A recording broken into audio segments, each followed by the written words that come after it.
Magandang araw po sa inyo lahat.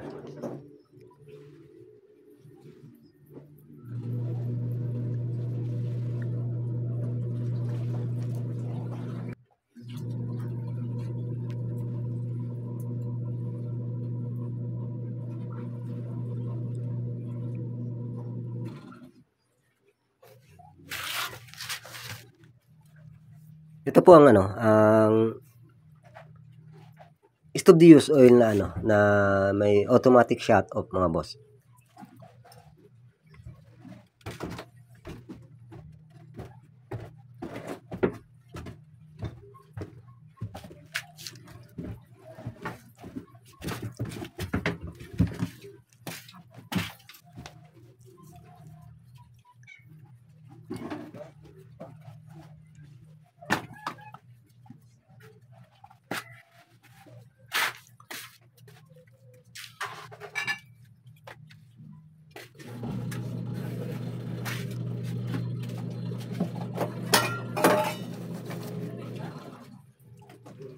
Sukatin natin, mga boss.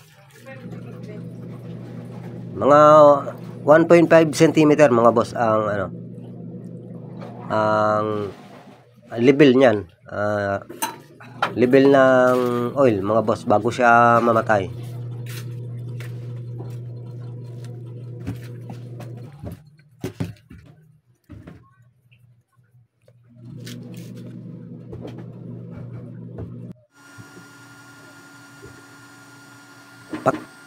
Mga boss, ng papaganahin natin ng may automatic shut off at saka wala,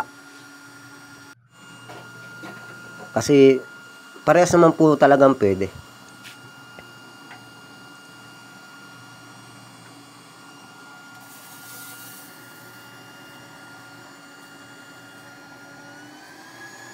Yan pong automatic shut off na yan, sakali lang na malimutan na patayin ang gripo, ay siya, mamamatay siya ng kusa pagka marami ng langis sa loob, mga boss.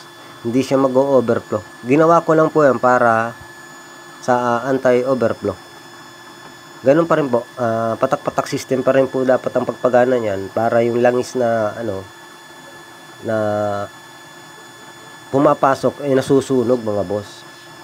Yung kaya lang dapat mong sunugin ang ipapasok doon na langis, mga boss. Pero maganda na rin po yung may automatic shut off. Kung nasa sa inyo, pwede namang gumana na may automatic shut off.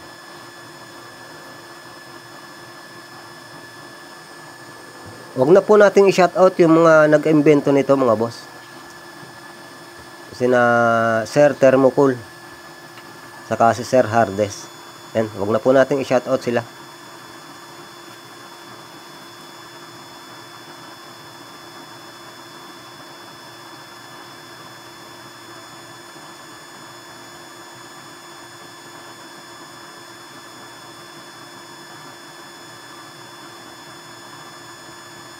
Nakita nyo, walang tumutulo.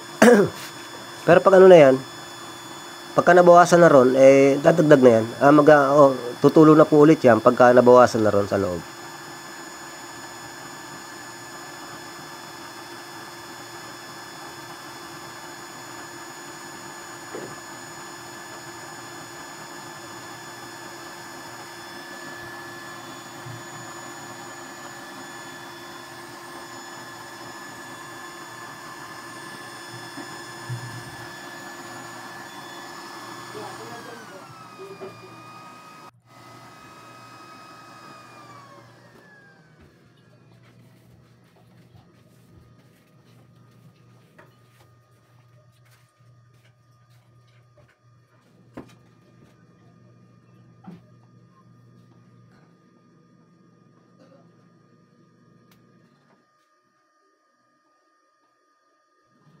Yan pong burner na yan, yung napapahinaan po para po sa pagsasaing, mga bossing.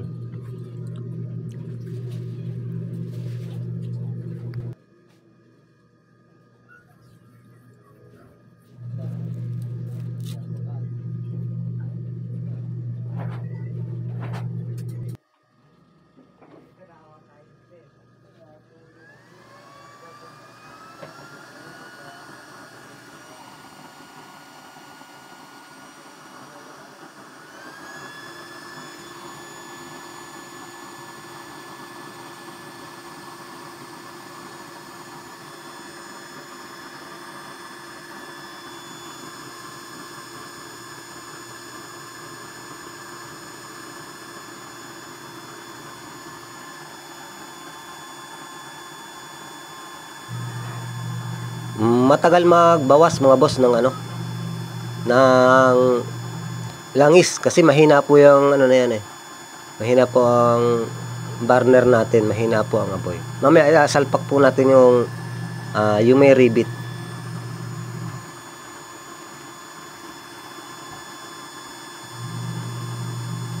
Ayan mga boss, na nagdagdag na siya. Pupunan na niya yung nabawas puron.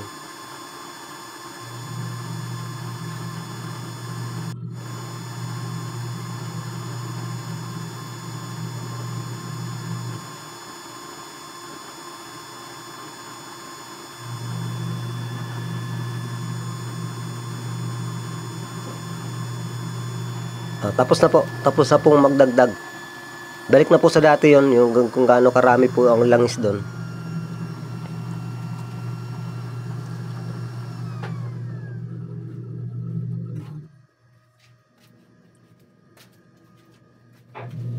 Kasarola nga mo. Lutuin ko na tong isda. Lutuin ko na. Pahinga ko ng kasarola.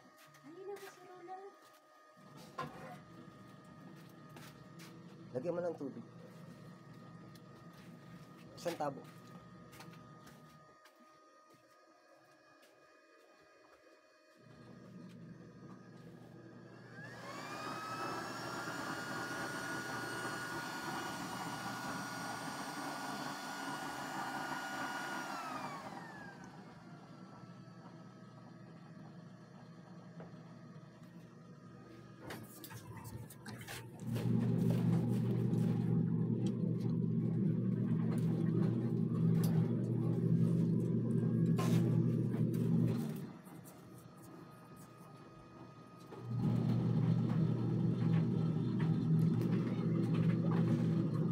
Ayan po, napansin nyo, kahit marami siyang langis, napapahinaan po siya ng todo.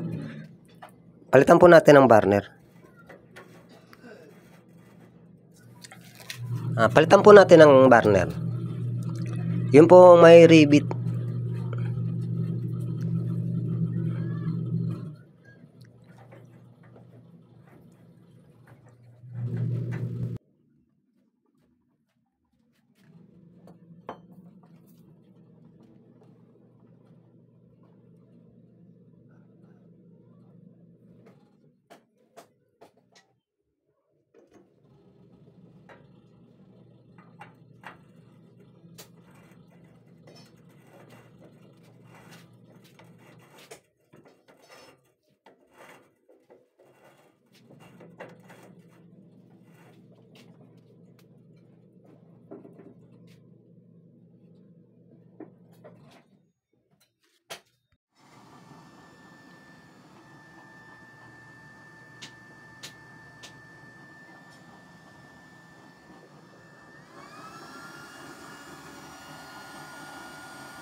Lakasan po natin ang blower para po mabilis siyang magdagdag mga boss.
Ayan mga boss, tumulo ulit.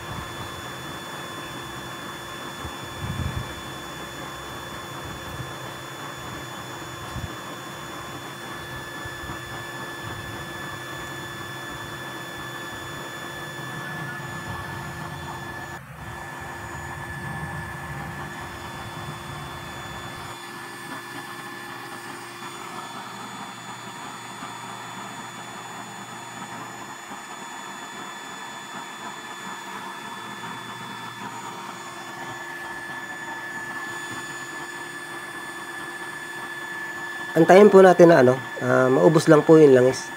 Pagaganahin naman po natin ng patak-patak system mga boss. Pansin nyo nga pala, tinan mo, buga ng buga mga boss, kasi nga daming langis sa loob. Pag patak-patak system na po yan, hindi po yan ganyan. Yung tamang kaya lang pong sunugin ang ipapasok nating langis mga boss.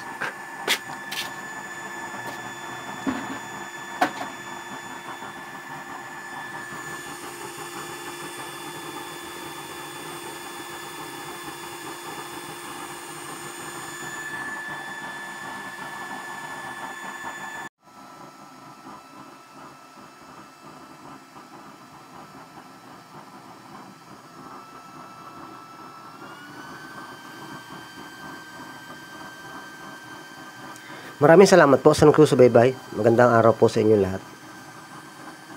Doon po sa kapupunta lang po sa channel, kung nagustuhan nyo po itong video, may suyo naman po ako. Kahit naman po ng notification bell button para po updated po kayo. Susunod ko pa pong i-upload ng mga video. Ayan, dahil malapit na pong matuyo yung langis, kasi kinat ko na po yan. Patak-patak naman mga boss. Anahan natin ng 2 drops per seconds muna. Ayan mga boss, 2 drops per seconds.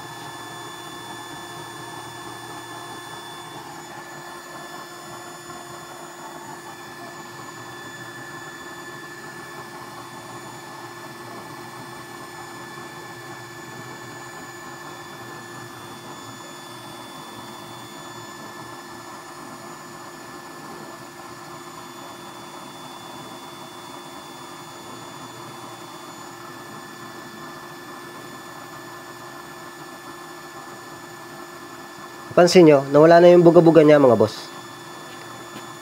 Kasi nakapatak system na po kasi yan. Ang pumapasok pong langis doon ay yung saktuhan lang pong matutunaw.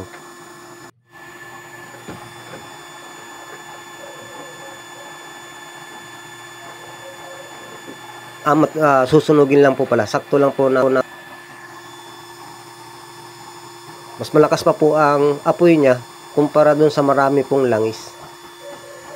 Ito po yung lang, sa akin lang po ito. Para sa akin po kasi pinakadabis pa rin po yung dating gawin natin na patak-patak system. Kasi makukontrol po natin ang apoy doon at saka yung pumapasok na langis, eksakto lang pong kayang sunugin mga boss. Pero maganda rin po yan, may oil level regulator. Kasi nga po, para naman siya hindi umapaw. Kahit malimutan natin na nakabukas po ang gripo, hindi po siya mag-overflow o kaya aapaw po ang langis.